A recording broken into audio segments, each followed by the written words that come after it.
Hello, the purpose of this video is to help you download the correct version of GeoGebra that you will need for your Math 1040 course.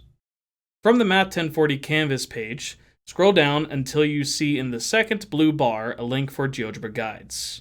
Go ahead and click that. When you're in the GeoGebra guides page, you will see a lot of instructions for how to download and install GeoGebra Classic 6. These instructions are slightly outdated because the website for GeoGebra has recently changed. If you click the GeoGebra website link here for www.geogebra.org, it will send you to the GeoGebra main page. From here, scroll down until you get to the What We Offer section, which includes math resources, math calculators and apps, classroom collaboration, and math practice. Click the link here for math calculators and apps.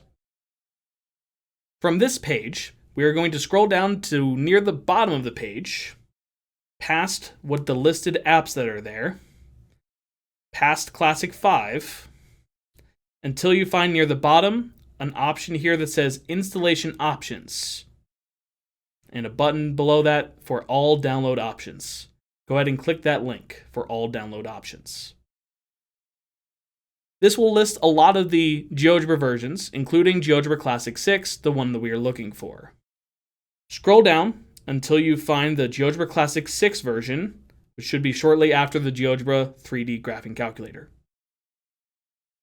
From the GeoGebra Classic 6 section here, you have an installer available for GeoGebra Classic 6 for Windows, as well as an installer here for GeoGebra Classic 6 for the Mac App Store.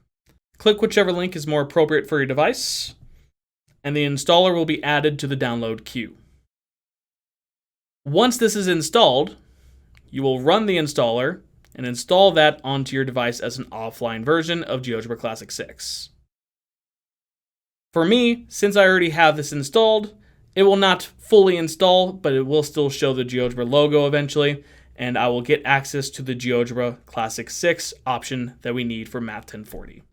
I hope that this helps.